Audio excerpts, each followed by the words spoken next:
The notice was tacked to the church door like I was a stray cat, thumbtacked right into the old oak we'd all donated to buy back in '78. No envelope, no phone call, just 5 paragraphs on a piece of cheap copy paper, flapping in the morning breeze. I'd been a member of Grace Redeemer for 42 years. I was there the day they laid the foundation. My late husband, Samuel, his hands are in the concrete of that very porch. I've cooked more casseroles for potlucks than I can count, taught Sunday school for 30 years, and balanced the church books for 20. I was the one who found the leak in the baptismal font before the whole floor rotted out. Quick, conversational voiceover. Before we get too far into my story, if you're finding this for the first time, do me a favor and hit that subscribe button. This is Grandma's Struggles, and I'm about to tell you something that still chills my bones. Now back to it. I read the notice. My brain couldn't make sense of the words at first. It was like they were in a foreign language. To the Congregation of Grace Redeemer, it started. After much prayer and deliberation, the Board of Deacons has voted to enact a new bylaw. Henceforth, membership at Grace Redeemer is reserved for those who are native-born, of the local community heritage, to preserve the church's cultural integrity and unity. I read it again, and a third time. Native-born, of the local community heritage. It was a bright, sunny Sunday morning. People were starting to pull into the parking lot in their nice cars. They saw me standing there reading that paper. They looked away. Quick. They hurried inside, their heads down. My friends, the people I'd held as their parents were buried. The children I'd watched grow up and have children of their own. Pastor Higgins came out, adjusting his tie. He was a young man, maybe 40. We'd hired him 5 years ago. He was supposed to bring in new, younger families. He saw me. His smile tightened. "Thelma," he said, his voice too high. "Good morning." I just pointed at the notice. "What is this, Pastor?" He wouldn't meet my eyes. "It's a decision the board felt was necessary for the future of the church, to maintain a cohesive identity." A cohesive identity. I repeated. The words felt like ash in my mouth. Samuel and I helped pour the foundation of this church, and we will always be grateful for the contributions of our earlier members, he said. But the church is moving in a new direction. Carl Jenkins walked up then. He was the head deacon. His son Michael had been in my Sunday school class. He'd wet his pants during the story of Noah's Ark, and I'd cleaned him up, calmed him down. "Morning, Thelma," Carl said, not looking at me. "Pastor, we should get started." "Carl," I said, my voice steady, though my hands were shaking. "You signed this?" He finally looked at me. His eyes were cold. "It was a majority vote, Thelma.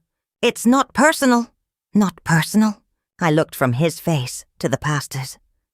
"You're kicking me out of my own church, the church I helped build, because I'm not native-born. Samuel and I moved here from Macon in 1975. We've lived here for nearly 50 years. It's not about how long you've lived here," Pastor Higgins said, his voice taking on that condescending, preacherly tone he used in sermons. "It's about shared roots, a common background. It prevents disagreements." I understood then. It wasn't about where I was born. It was about the color of my skin. They'd written a bylaw to keep black people out without having to say the quiet part out loud. They'd coded it. Local community heritage meant white. It always had. People were filing past me now, flowing around me like I was a rock in a river. No one would look at me. Mary Ellen Pritchett, who I'd sat with for a week when her husband had his heart attack, scurried by with her head down. It was like I was a ghost. "Am I allowed to go to my own pew?" I asked, my voice dangerously quiet. "To get my Bible?" "My hymnal is in there, the one with my name engraved on it." Pastor Higgins shifted his weight. "I think it would be better, Thelma, if you didn't cause a scene. For the sake of the congregation." Deacon Carl took a step closer. He wasn't a small man. "Thelma, don't make this difficult. The notice is posted. You are no longer a member. This is private property." I looked at him. This man I'd broken bread with for decades. "This is God's house." "Not your God," he said, and his voice was so low, so full of venom, it felt like a physical slap. Not anymore. They stood there side by side, blocking the door to the church I'd called home for most of my adult life. The organ started inside, the first chords of Amazing Grace. The irony was so thick I could taste it. I was being exiled, kicked out, from my own church, on a sunny Sunday morning, and the most chilling part, the part that still keeps me up at night, it was all done so politely, with bylaws and votes and notices on the door. There was no shouting, no crosses burning, just clean, cold, bureaucratic evil. They weren't just rejecting me. They were erasing me. They were rewriting history to pretend I was never there at all. I turned and walked away. I left my hymnal in the pew. I walked past the cars still pulling in. I didn't look back. My only mistake was I was black. I drove home on autopilot. My hands were numb on the steering wheel. The world outside the car looked the same, but it wasn't. It was a different world now, a colder one. I walked into my silent house. The clock on the wall ticked. It was 10:15 on a Sunday morning. For 42 years, I knew exactly where I was supposed to be at 10:15 on a Sunday. Now, I was just standing in my living room, still in my good dress, with nowhere to go. The phone started ringing. It was Betty Miller. She sat 2 pews behind me. I let it go to the machine. "Thelma? It's Betty. I saw what happened. I'm so sorry. It's just awful. Call me back, okay?" The phone rang again. "Sarah Jenkins, Deacon Carl's wife." I didn't pick up. "Thelma, honey, this is Sarah. Carl told me." "Well, he told me. Look, you know how these men can be when they get an idea in their heads. It's just politics. Don't take it personal, sugar. Don't take it personal." They'd built a wall to keep me out and told me not to take it personally. The doorbell rang. I didn't move. I just stood in the center of my living room. A statue. I heard the mail slot flip open and an envelope slide onto the floor. Official. From the law firm the church used. I left it there. I didn't go get my things from the blue bin. Let them sit with the image of what they'd done. Let them see that bin every time they took out the trash. 2 days later, the story hit the Herald. It wasn't on the front page, but it was there. Longtime member alleges racial bias at local church. They quoted the bylaw. They quoted Marcus talking about the IRS inquiry. They even got a bland, no comment from Pastor Higgins. The quiet war was out in the open. The first bomb went off on a Thursday. Fred, who owned the diner downtown and had been the church treasurer for 20 years, showed up at my door. He looked like he hadn't slept. "Thelma," he said, holding his hat in his hands. "I had no part in this. I voted against that bylaw. They outvoted me. I just looked at him. I didn't invite him in." He swallowed hard. "The IRS called me. As treasurer, they're asking for all our financial records, our membership rolls, the minutes from the board meeting where the bylaw was passed." He looked terrified. "This could sink us, Thelma. The legal fees alone. We're not a rich congregation." I thought about the new sound system they'd just installed. The one I'd argued was too expensive. "That sounds like a you problem, Fred," I said, and I closed the door. The next Sunday, I did something I hadn't done in 42 years. I drove to a different church, a small black church on the other side of town called Zion Baptist. I sat in the back. The music was louder, the preaching was fire, and the amens came from a place of real struggle. People smiled at me. They shook my hand. They didn't know me, but they welcomed me. It was nice, but it wasn't mine. My history was in a cracked frame in a recycling bin. When I got home, there was a voicemail from Pastor Higgins. His voice was strained, all the fake preacher warmth gone. "Thelma, we need to talk. This IRS business is getting out of hand. There's been discord. Several families have left. We need to find a resolution. For the good of the church." He didn't say his church. He said the church, as if I still had a stake in it, as if I cared about its good anymore. I didn't call him back. The resolution came a week later, in the form of a registered letter, not from a lawyer, from the remaining board of Deacons of Grace Redeemer. Fred had resigned. So had 2 others. The letter was signed by Carl Jenkins and the 3 men left who had voted for the bylaw. They offered a deal. They would rescind the heritage bylaw.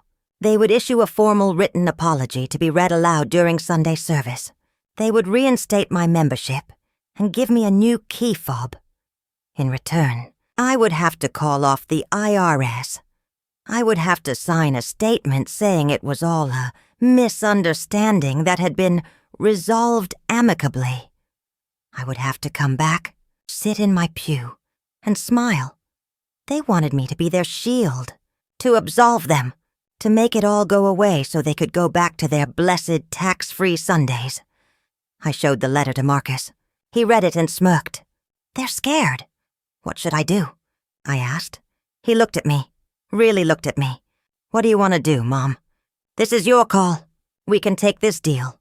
You can have your pew back, or we can burn it all down. I thought about the cracked glass over mine and Samuel's faces. I thought about Carl Jenkins saying, "Not your God." I thought about my Bible in the trash. I knew what Samuel would have wanted. He was a peacemaker. He'd have taken the deal for the sake of the community. But Samuel wasn't here, and that community was a lie. I picked up a pen. I wrote my response on a plain sheet of paper. No lawyer, no fancy words. Just me. You can keep your apology. You can keep my pew. You can keep your key. You threw my history in the trash. That is not a misunderstanding. That is who you are. The IRS does not work for me. I cannot call them off. You made this bed. Now lie in it. I signed it. Thelma Jenkins, and mailed it first class. 2 days, my son Marcus called my cell phone. I answered. My voice sounded flat. Hello? Mom? Are you okay? I just got 3 texts from people at your church. What the hell is going on? They said you were kicked out? I told him. I told him about the notice, the pastor, the deacon, the local community heritage bylaw. I told him what Carl Jenkins said. Not your God. There was a long silence on the other end of the line. Then, a low, controlled breath. I'm coming over. Don't you move. While I waited, I did something stupid. I got on the computer. I went to the Grace Redeemer Facebook page. There was a new photo album from this morning's service. A blessed Sunday at Grace Redeemer. People were smiling, singing, raising their hands in praise. The comments were full of Amen and God is good. It was like I had never existed. They had erased me before the final hymn was even sung. Marcus arrived, his face a thundercloud. He's a corporate lawyer in the city. He deals in contracts and bylaws. He picked up the unopened letter from the floor. Don't, I said. He ignored me, slicing it open with his thumb. He scanned it, his jaw tightening. It's a formal notice of disfellowship, effective immediately. They're revoking your key fob access to the building and instructing you not to attend any church functions. He looked up at me, his eyes blazing. They can't do this. They just did, I said. He started pacing. This is a breach of their own fiduciary duty. You're a stakeholder. Your financial contributions, your labor. This is a constructive trust. This is illegal. It's a church, Marcus. They can do what they want.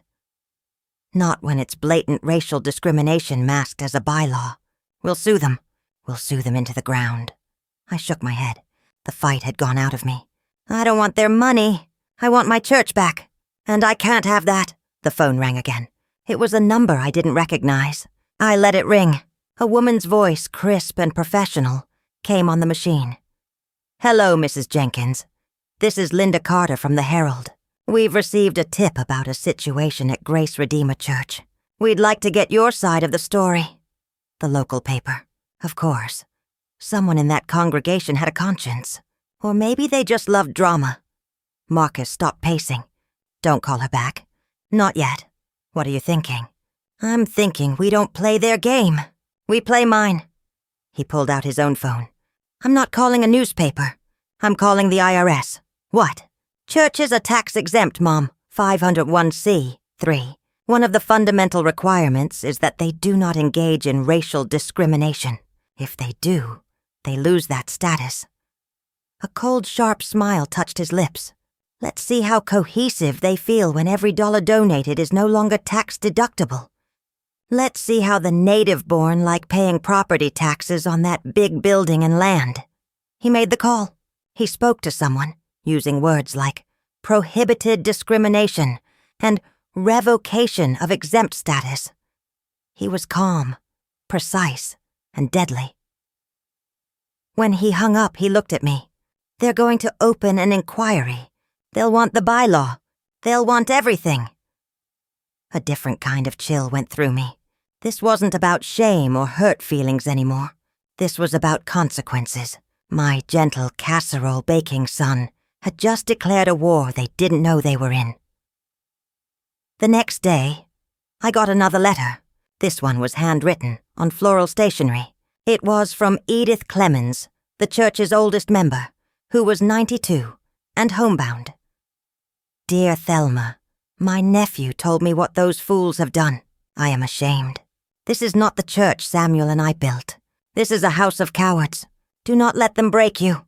You have more faith in your little finger than they have in their whole bodies. I have withdrawn my pledge and my membership. I will not worship in a place that would do this to you. I held that letter in my hands. It was the first thing that felt solid since I saw the notice on the door. It was a tiny flicker of light in the cold. But the cold was about to get colder. That evening I checked my email. There was a message from the church's administrative account.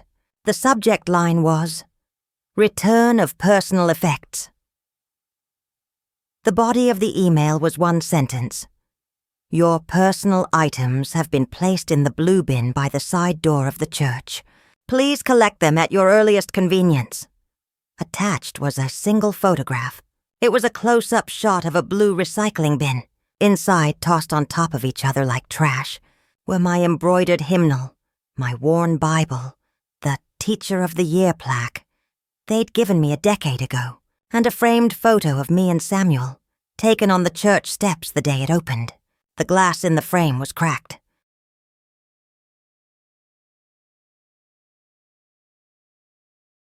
I saw the for sale sign go up from my car. I didn't stop. I just slowed down for a moment, took it in, and kept driving. There was no victory in it, no satisfaction. It was just an ending, a cold, quiet one. The story died down after that. The news vans packed up and left. A church closing isn't a scandal forever. It's just another piece of bad news.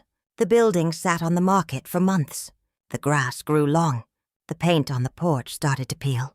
Kids in the neighborhood said it was haunted. I kept going to Zion Baptist.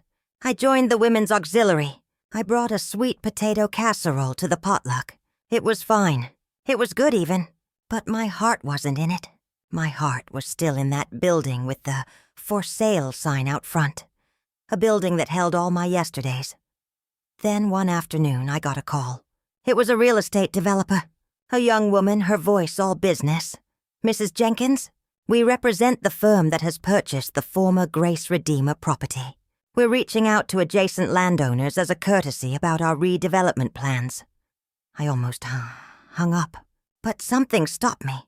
What are your plans? We're demolishing the structure to build a new mixed-use complex. Retail on the bottom, condominiums above. They were going to bulldoze it, turn it into condos and a coffee shop. They were going to grind Samuel's handprints in the concrete into dust. A strange calm settled over me. How much? I asked. I'm sorry? How much are you asking for the property? As it stands.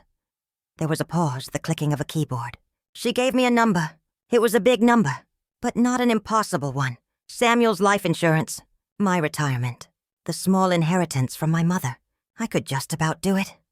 I'll buy it, I said. The silence on the other end was absolute.